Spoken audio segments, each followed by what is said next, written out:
ચારો તરફ નજર કરીશું। છોટાઉદેપુરમાં રજવાડા વખતનો પુલ ક્ષતિગ્રસ્ત બન્યો છે, જેમાં ધામણી નદીમાં પૂરને કારણે આ પુલની પેરાફેટ તૂટી પડી છે, જેમાં પાનવાડ ગામે પુલ સાઈડની દિવાલ પણ ધરાશાય થઈ ગઈ છે। સાવચેતીના ભાગરૂપે વાહન વ્યવહારને ત્યાં બંધ કરાયો છે।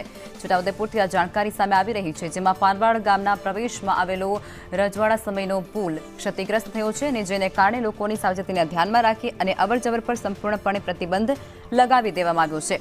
3 દિવસથી ચાલી રહેલા વરસાદને પગલે ક્યાંક ધામણી નદીમાં પાણીનો પ્રવાહ સતત વધી રહ્યો છે અને તેને કારણે જે પુલ છે તે ક્ષતિગ્રસ્ત બન્યો છે। સંવાદદાતા અમિત જોડાઈ ચૂક્યા છે, વધુ વિગતો અમિત આપશે। જે અમિત, શું છે સંપૂર્ણ ઘટના?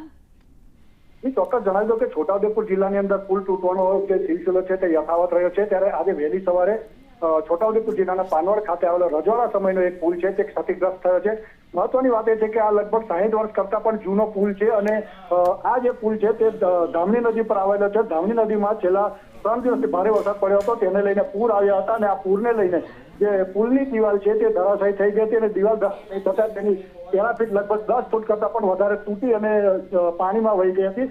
મહત્વની વાત એ કે આ પુલ જર્જરિત થઈ ગયો હતો, તંત્રને ખબર હતી, તેમ છતાંય કોઈ કાર્યવાહી કરવામાં નથી આવી અને જેના પરિણામે જે આ પુલ તૂટી જતા ભારદારી વાહનો આ પુલ ઉપરથી બંધ કરી દેવાની ફરજ પડી છે અને ગ્રામજનોને અત્યારે ગામની બહાર નીકળવા માટે લગભગ 2 કિલોમીટર ફરી અને ગામની બહાર જવાની ફરજ પડી છે। જી અમિત, આભાર આપ જોડાયા તે બદલ।